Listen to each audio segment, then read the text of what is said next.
وقال النبي صلى الله عليه وسلم من أحب سنتي فقد أحبني ومن أحبني كان معي في الجنة। সমস্ত প্রশংসা, সমস্ত আরাধনা, সমস্ত গুণকীর্তন সেই মহান স্রষ্টা রব্বুল আলামিনের দরবারে, যিনি মহিয়ান, গরিয়ান, সর্বশক্তিমান, যিনি আমাদের আপনাদের সবাইকে সৃষ্টি করেছেন, যিনি আমাদের পিতামাতাকে সৃষ্টি করেছেন, যিনি আমাদের আসমান, জমিন, চন্দ্র, সূর্য সবকিছুই সৃষ্টি করেছেন, তার শুকরিয়া শরীফ বলি আলহামদুলিল্লাহ। তারপরে পরে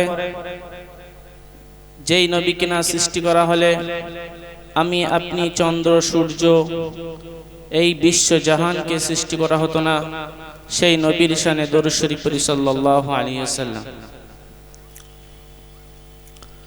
আল্লাহ রাব্বুল আলামিন আমাদেরকে দুনিয়ার বুকে পাঠিয়েছে যে একটা উদ্দেশ্য নিয়ে, সেই উদ্দেশ্যটা হলো আল্লাহর ইবাদত। যে আল্লাহ রাব্বুল আলামিন কোরআন শরীফের মধ্যে বলেন, আমি মানুষকে সৃষ্টি করেছি শুধুমাত্র একমাত্র আমার ইবাদত করার জন্য। যে আল্লাহ রাব্বুল আলামিন বলেন যে আমি তোমাদের ইসলামের 5টা বুনিয়াদ দিয়েছি, একটা হলো ঈমান, নামাজ, রোজা, হজ, যাকাত।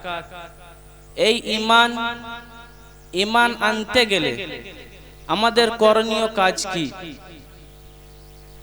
ঈমান আনতে গেলে আমাদের প্রথমেই যে বিশ্বাস জগাতে হবে, মুখ থেকে বলতে হবে এবং জবান দিয়ে বিশ্বাস করতে হবে, এর নাম হলো ঈমান। আল্লাহ রাব্বুল আলামিন যে আমাদেরকে দুনিয়ার মধ্যে পাঠিয়েছে, আমাদের কত নিয়ামত স্বরূপ আমাদের দিয়েছে। আল্লাহ রাব্বুল আলামিন বলেন, আল্লাযী খালাকাল মাউতা ওয়াল হায়াতা লিয়াবলুয়াকুম আইয়ুকুম আহসানু আমালা। আমি তোমাদেরকে দুনিয়াতে পাঠিয়েছি হায়াত এবং মউত দিয়ে, যে তোমরা আমার কাছে কে ভালো, সবথেকে উত্তম আমল করে আসতে পারো। আল্লাহ রাব্বুল আলামিন এই বলে আমাদেরকে সবার দুনিয়াতে পাঠিয়েছে। আর পাঠানোর সাথে সাথে মার গর্ভে ঢুকে দুনিয়া আসার পরে যে হায়াতে জিন্দেগি দিয়েছে, এই জিন্দেগির মধ্যে আমরা কে আল্লাহ রাব্বুল আলামিনের কাছে যে নেক আমল করে, নেক সলেহ আমল করে আসতে পারি। আল্লাহ রাব্বুল আলামিন আমাদের গাইডের জন্য একটা কিতাব দিয়েছে, যেটাকে নাম হলো কুরআন। যে এই কুরআন দ্বারাই যে পুরো পৃথিবী যে রব্বুল আলামিন সৃষ্টি করেছে, তিনি ভালো জানেন যে আমার উম্মত, আমার বান্দাদেরকে কেমন ভাবে, কেমন জিনিস, কেমন বই দিলে এরা পুরো পৃথিবীকে কন্ট্রোল করতে পারবে। আল্লাহ রব্বুল আলামিন যুগে যুগে যুগে যুগে ফের নবীদেরকে পাঠিয়েছে। নবীরা যুগে যুগে এসে তারা তৌহিদের দাওয়াত দিয়েছিলেন। নবীরা এসে তৌহিদের দাওয়াত দেওয়ার পরে তাদের যুগ পার হয়ে গেছে। এরকম করে করে 5টা বড় বড় রাসূল এসেছিলেন।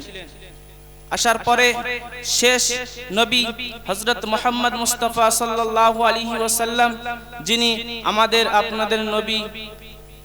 আল্লাহ রাসূল সাল্লাল্লাহু আলাইহি ওয়াসাল্লাম, একটা সাহাবা আল্লাহ রাসূল সাল্লাল্লাহু আলাইহি ওয়াসাল্লামের কাছে গিয়ে বলছে, ইয়া রাসূলুল্লাহ, যে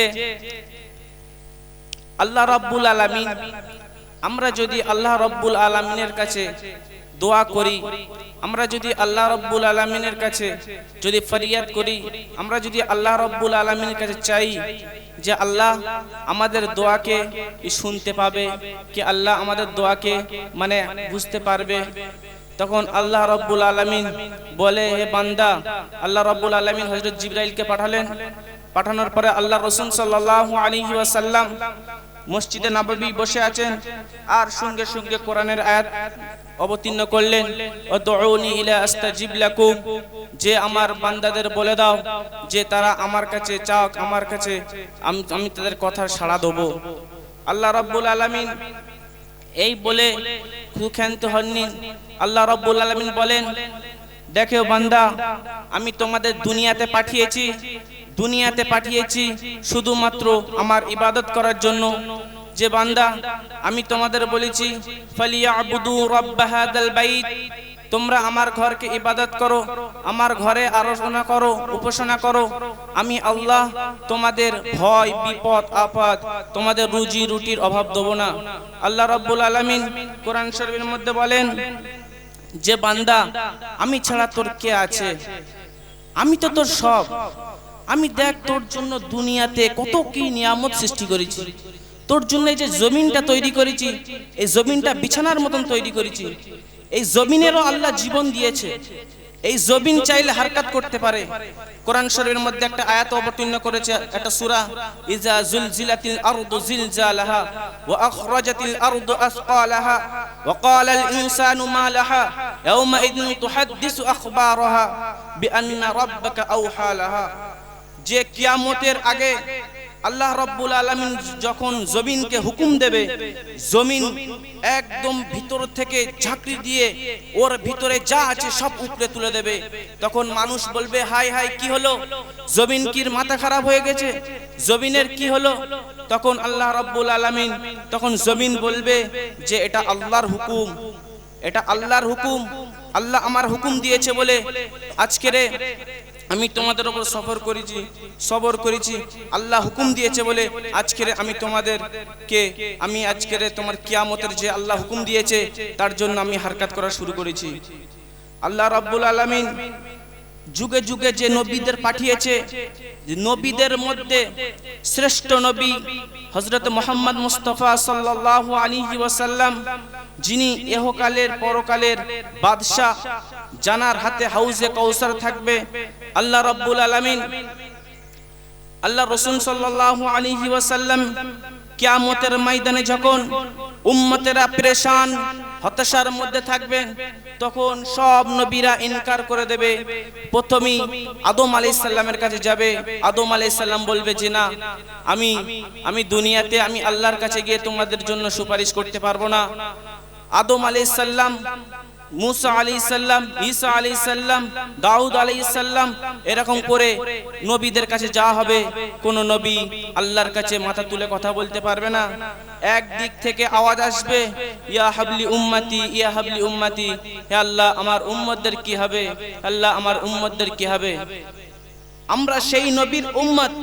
আমাদের করণীয় কাজ যেটা ঈমান আনা, নবীর প্রতি বিশ্বাস করা, আল্লাহর প্রতি বিশ্বাস করা, আল্লাহর কিতাবের প্রতি বিশ্বাস করা, আল্লাহ যে বলেছে মরণের পরে তোমার জিন্দেগি আছে তার প্রতি বিশ্বাস করা, যে আল্লাহ রাব্বুল আলামিন যে তোমাদের জন্য এই আসমানটা বানিয়েছে কত সুন্দরভাবে, তোমাদের যে রুজির ব্যবস্থা করেছে আল্লাহ রাব্বুল আলামিন কত সুন্দরভাবে, তোমাদের জন্য জমিন সৃষ্টি করেছে আল্লাহ রাব্বুল আলামিন কত সুন্দরভাবে। কিন্তু যে এটা মনে করো না যে আমরা মরে যাওয়ার পরে আমরা শেষ হয়ে যাব, আমরা হালাক হয়ে যাব। কিন্তু মাথায় রাখো যে কিয়ামতের ময়দানে তোমাদের সবার হিসেব দিতে হবে। আল্লাহ রাব্বুল আলামিন, আল্লাহ রাসূল সাল্লাল্লাহু আলাইহি ওয়াসাল্লাম এক সময় বসে আছে সাহাবাদেরকে নিয়ে, যে বলছেন সাহাবারা, ইয়া রাসূলুল্লাহ আমি এমন গুনাহ করেছি, সে গুনার মাফ আছে কি?